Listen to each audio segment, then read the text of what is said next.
Hi friends, welcome back to my channel শিক্ষা বিজ্ঞান with LC. আজকে আমি আবার চলে এসেছি একটা নতুন বিষয় নিয়ে তোমাদের সাথে আলোচনা করার জন্য। আজকে যে বিষয়টি আমি তোমাদের সঙ্গে আলোচনা করতে চলেছি সেটি হচ্ছে ডিটারমিনেন্টস অফ পার্সোনালিটি, অর্থাৎ ব্যক্তিত্বের নির্ধারক। যে সমস্ত বিষয়গুলির ওপর ভিত্তি করে আমরা একজন ব্যক্তির ব্যক্তিত্ব গঠন করব সেই সম্পর্কে আমি ছোট্ট করে এবং খুব সুন্দর করে বলার চেষ্টা করেছি। আশা করি তোমাদের এই ভিডিওটি ভালো লাগবে এবং তোমাদের এই ভিডিওটি বুঝতে অনেকটা সুবিধা হবে। তবে চলো দেখে নেওয়া যাক এই ভিডিওতে এই বিষয় সম্পর্কে কি বলা হয়েছে। Determinants of personality. পার্সোনালিটি ইংরেজি শব্দ যার বাংলা প্রতিশব্দ হলো ব্যক্তিসত্তা বা ব্যক্তিত্ব।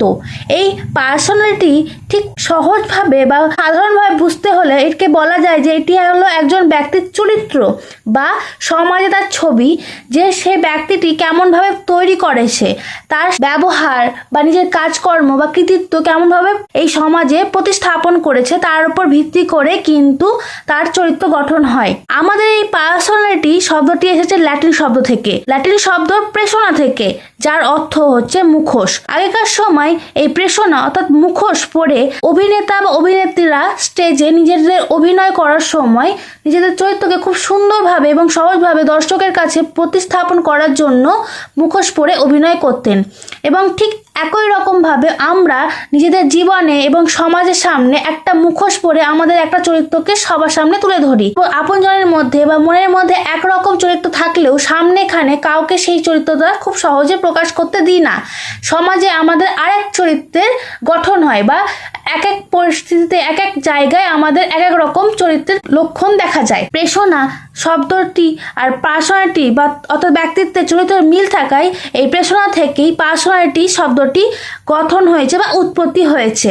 এই পার্সোনালিটি ডিটারমিনেন্টস অর্থাৎ নির্ধারক। আমরা কিভাবে ঠিক করব যে একজন ব্যক্তির কেমন চরিত্র হবে, যে সমস্ত বিষয়গুলির উপর ভিত্তি করে সেটা ঠিক করব বা নির্বাচন করব, সেই সব বিষয়গুলি এখানে বলা হয়েছে। দেখে নেওয়া যাক এখানে ডিটারমিনেন্টস অফ পার্সোনালিটি বলতে কি বোঝানো হয়েছে। Determinants of personality, determinants of personality বলতে বোঝায় ব্যক্তি সত্তার নির্ধারক, অর্থাৎ একজন ব্যক্তি তার চরিত্র বা ব্যক্তিত্ব কেমন হবে তা নির্ণয় করার জন্য যে সমস্ত উপাদানগুলির ওপর আমরা ভিত্তি করব তাকেই বলা হবে ডিটারমিনেন্টস অফ পার্সোনালিটি। অর্থাৎ an element that identifies or determines the nature of something বা someone, অর্থাৎ কিছু উপাদান যা আমাদের সামনে তুলে ধরে বা নির্ধারণ করে দেয় বা নির্দিষ্ট করে দেয় যে একজন বিষয়ের উপর বা একজন মানুষের কেমন প্রকৃতি হবে বা চরিত্র হবে। এই কোন কোন বিষয়গুলির ওপর আমরা ভিত্তি করে একজন ব্যক্তির চরিত্র গঠন করতে পারি? 1 নম্বর ব্যক্তিগত উপাদান, পার্সোনালিটি ফ্যাক্টর। 2 নম্বর পারিবারিক উপাদান, ফ্যামিলি ফ্যাক্টর। 3 নম্বর পরিবেশগত উপাদান, এনভায়রনমেন্ট ফ্যাক্টর। এছাড়াও biological factor, family and group factor, situational factor, cultural factor এবং হেরিডিটি, এই সমস্ত বিষয়গুলিও কিন্তু আমরা ডিটারমিনেন্টসে বলতে পারবো। কারণ এই সমস্ত বিষয়গুলি থেকেই একজন ব্যক্তির বা তার ব্যক্তিত্ব সম্পর্কে আমাদের মনের মধ্যে পরিষ্কার এবং স্পষ্টভাবে ধারণা গঠন হতে সুবিধা হয়। পার্সোনালিটি ফ্যাক্টর অর্থাৎ ব্যক্তিগত উপাদান। এই ব্যক্তিগত উপাদানে যে সমস্ত বৈশিষ্ট্যগুলি অন্তর্গত রয়েছে তা হচ্ছে: 1 ব্যক্তির দৈহিক গঠন, 2 প্রক্ষোভজনিত প্রতিক্রিয়া, 3 আশঙ্কা ও উচ্চাভিলাষ, 4 প্রবণতা, 5 মনোভাব, 6 আগ্রহ, 7 প্রেষণা এবং 8 বৌদ্ধিক স্তর, চিন্তন, যুক্তি, পর্যবেক্ষণ ইত্যাদির ক্ষমতা। এই সমস্ত অর্থাৎ 8টি বিষয়ের ওপর নির্ভর করে তার চরিত্র কেমন হবে সেটা অনেক ক্ষেত্রেই প্রভাব ফেলে। ব্যক্তির গঠন, দৈহিক গঠন বলতে একজন ব্যক্তি হয়তো হেলদি অর্থাৎ একটু মোটা প্রকৃতির বা পাতলা প্রকৃতির হতে পারে। সেই সমস্ত ক্ষেত্রে তাদের মনের বল বা কনফিডেন্স একরকম হতে পারে, আবার তাদের ব্যবহারও একরকম হতে পারে। অনেক সময় আগ্রহ, কোনো জিনিসে তাদের আগ্রহ কেমন হবে সেটার ওপর তাদের ব্যক্তিত্ব নির্ভর করে। যে জিনিসটা তাদের করতে ভালো লাগে না, কোনো ব্যক্তিকে আমরা জোর করে সেই জিনিসটা করাতে পারবো না। সে যদি করতেও হয়, বাধ্য হয় সেই কাজটি করতে, অনেক ক্ষেত্রে সে কিন্তু বিরক্তগতভাবে সেই কাজটি করে এবং নিজের প্রতিক্রিয়া অন্যের সামনে খুব খারাপভাবে প্রকাশ করে। 2 নম্বর উপাদান 2 নম্বর উপাদানে কি রয়েছে?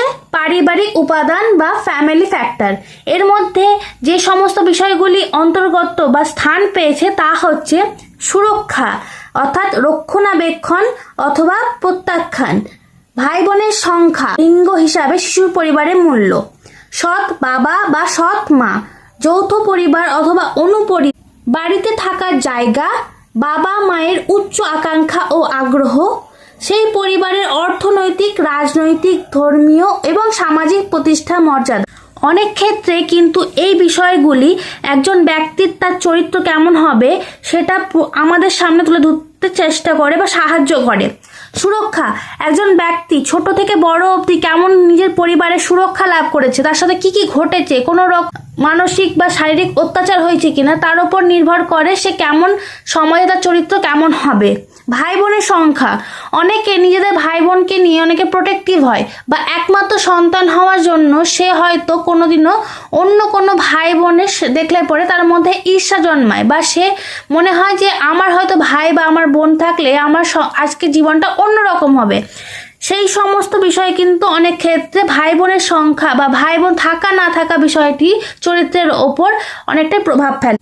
লিঙ্গ হিসাবে শিশুর পরিবারের মূল্য, অনেক গ্রামে বা অনেক জায়গায় দেখা গেছে যে ছেলে জন্মালে পরে সেই পরিবারে যেমন আনন্দ হয় ঠিক একই জায়গায় মেয়ে জন্মালে কিন্তু ঠিক তেমন আনন্দ হয় না।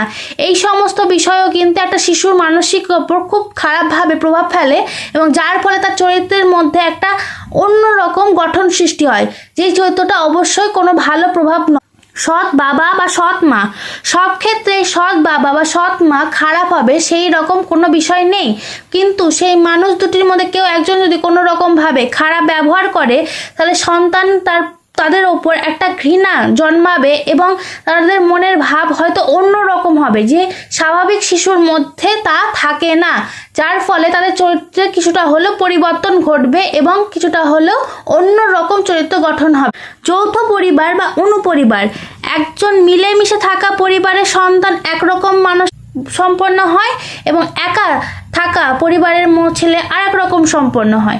তাদের চিন্তাভাবনা একের ওপরের থেকে সম্পূর্ণভাবে আলাদা থাকে, কখনোই তারা একটা বিষয়কে নিয়ে একরকম চিন্তা করতে পারবে না, তাদের নিজস্ব আলাদা আলাদা চিন্তা ভাবনা থাকবে এক এক বিষয়। বাড়িতে থাকার জায়গা, একটা শিশুকে কেমনভাবে বাড়িতে রাখা হয়েছে, তার উপর কোনো অত্যাচার করা হচ্ছে কিনা, তাকে কোনো রকম চাপ দেওয়া হচ্ছে কিনা যে তোমাকে ভালো রেজাল্ট করতেই হবে, তুমি যদি ভালো রেজাল্ট করতে না পারো তাহলে কিন্তু তোমাকে এই জিনিসটা দেওয়া হবে না বা তোমার সাথে এরকম করা হবে। বা দুটি ভাই বোন থাকলে অনেক সময় কি হয় যে একজন ভাই বা বোন যদি পড়াশোনায় ভালো হয় আর একজন যদি খারাপ বা কমা হয় তখন কিন্তু তাকে সবসময় তুলনার মুখে পড়তে হয়। তখন বলা হয় দেখো তোমার ভাই বা বোন কত সুন্দরভাবে পড়াশোনা করতে পারে এবং কত ভালো নাম্বার নিয়ে আসতে পারছে, কিন্তু তোমার পক্ষে সেটা কখনো সম্ভব হচ্ছে না, এবং এই তুলনার ফলেও কিন্তু তাদের মনের মধ্যে একটা চাপ সৃষ্টি হয়, যার ফলে তাদের চরিত্রে অনেকটা প্রভাব কিন্তু এর কারণে গঠিত হয়। এছাড়াও বাবা মার উচ্চ আকাঙ্ক্ষা বা আগ্রহ, আমি প্রথমে বললাম যে একটি বাবা মা নিজের সন্তানের ওপর অনেক ক্ষেত্রে উচ্চ আকাঙ্ক্ষা আশা করেন বা তাদের ওপর ভবিষ্যতে কেমন হবে সেই বিষয়ে কিন্তু তাদের অনেক আগ্রহ থাকে, যার জন্য তারা অনেক কিছু এমন বলে ফেলেন বা করে ফেলেন যা শিশুটার ওপর অনেকটা চাপ সৃষ্টি করে বা অনেকটা মন খারাপের বিষয় হয়ে ওঠে। সেই ক্ষেত্রে শিশুটা নিজের মনের মতো জিনিস করতে ভয় পায় বা নিজেকে একটু ইতস্তত বোধ মনে হয়, তো অনেক ক্ষেত্রে শিশুরা নিজেদের বাবা মা ইচ্ছে মতো জিনিস করতে বাধ্য হয়। সেই ক্ষেত্রে জিনিস করতে পারবে সেই শিশু একরকম চরিত্রের গঠন হবে এবং যখন সে নিজে বাধ্য হয়ে কোনো জিনিস করতে হবে তখন সে কিন্তু আর এক রকম চরিত্রের ব্যক্তি হবে। সেই পরিবারের অর্থনৈতিক, রাজনৈতিক, ধর্মীয় এবং সামাজিক মর্যাদার ওপরও কিন্তু তার চরিত্র অনেকটা ক্ষেত্রে নির্ভর করে। একটা পরিবার বড়লোক পরিবারের ছেলে এবং একটা গরিব পরিবারের ছেলে দুটোই আলাদা আলাদা রকম চরিত্রের ব্যক্তি হবে, দুজনেরই মধ্যে চিন্তাভাবনা একের অপর থেকে অনেকটা ক্ষেত্রে আলাদা হবে। এবার রয়েছে পরিবেশগত উপাদান অর্থাৎ এনভায়রনমেন্ট ফ্যাক্টর। এর মধ্যে কোন কোন বিষয়গুলি অন্তর্গত রয়েছে বা নির্ভর রয়েছে সেগুলো দেখে নেওয়া যাক। 1. কৃষ্টিমূলক পরিবেশ, 2. রাজনৈতিক পরিবেশ, 3. ধর্মীয় পরিবেশ, 4. সামাজিক পরিবেশ এবং গণমাধ্যম গুলির পরিবেশ। এই বিষয়গুলি কিন্তু অনেকটা ক্ষেত্রে পরিবেশে একজন ব্যক্তির চরিত্র কেমন হবে সেটা নির্ভর করে দেয়। আমাদের বর্তমান অবস্থা এখন সামাজিক ক্ষেত্রে রাজনৈতিক অবস্থা খুব একটা ভালো না থাকায় আমাদের সবার মধ্যে নানা রকম চিন্তা ভাবনা গঠন হয়েছে। যেমন আমরা হয়তো ভাবছি যে আমাদের যে এখন বর্তমান অবস্থায় কোনো চাকরির সেরকম সুযোগ সুবিধা নেই, অনেক ক্ষেত্রে চাকরির সুযোগ সুবিধা হচ্ছে না এবং নানা কারণে অনেকে যারা উপযোগী চাকরির জন্য বা কাজের জন্য তারা কিন্তু সেটা পাচ্ছে না।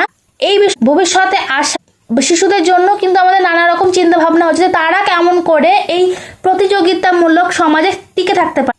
ধর্মীয় পরিবেশ, অনেকটা ধর্মীয় পরিবেশও কিন্তু আমাদের চরিত্রকে আলাদা রকমভাবে প্রতিস্থাপন করে। একটা সমাজে নানা ধর্মের মানুষ রয়েছে, তাদের নানান ধর্মের মানুষের মধ্যেও নানান রকম ধর্মে বিশ্বাসী লোকেরা নানান রকম চিন্তা ভাবনা নিয়ে থাকেন এবং তাদের সেই চিন্তা ভাবনার উপর নির্ভর করেও কিন্তু অনেক ক্ষেত্রে তাদের চরিত্রের প্রভাব দেখা যায়। গণমাধ্যম, আমরা কোন মানুষের সাথে ওঠা বসা করছি, কোন মানুষ আমাদেরকে কি বলছে, সেই সমস্ত প্রভাব আমাদের কেমন পড়ছে, আমাদের উপর কেমনভাবে পড়ছে, এই বিষয়গুলো কিন্তু আমাদের চরিত্রকে গঠন করতে অনেক ক্ষেত্রেই সাহায্য করে। এই উপাদানগুলিকে নানান জায়গায় নানান নামে প্রতিস্থাপন করা হয়েছে। যেমন প্রথমে আমি বলেছি দেখো, বায়োলজিক্যাল ফ্যাক্টর বা হ্যারিডিটি, কালচারাল ফ্যাক্টর, সিচুয়েশনাল ফ্যাক্টর বা সোসাইটি, এই সমস্ত বিষয়গুলি কিন্তু একটা বিষয়েরই অন্তর্ভুক্ত, যেটা হচ্ছে ব্যক্তি সত্তার নির্ধারক বা ডিটারমিনেন্টস অফ পার্সোনালিটি। এই সব বিষয়গুলির ওপর নির্ভর করে কিন্তু একজন ব্যক্তির চরিত্র সম্পর্কে আমরা সঠিক ধারণা গঠন করতে পারবো। আমি আশা করছি তোমাদেরকে আজকের বিষয় ডিটারমিনেন্টস অফ পার্সোনালিটি সম্পর্কে সঠিক এবং সহজভাবে বোঝাতে পেরেছি। যদি কোনো রকম সমস্যা হয়ে থাকে বা কোনো রকম প্রশ্ন থাকে অবশ্যই আমাকে কমেন্ট করবে এবং নিজেদের মধ্যে যদি তোমাদের কারো কাছে এই বিষয় সম্পর্কে কোনো নতুন তথ্য থাকে অবশ্যই সেটি কমেন্টে জানাবে এবং সবাইকে সাহায্য করবে বিষয়টিকে আরও সুন্দরভাবে ও সহজভাবে বুঝতে।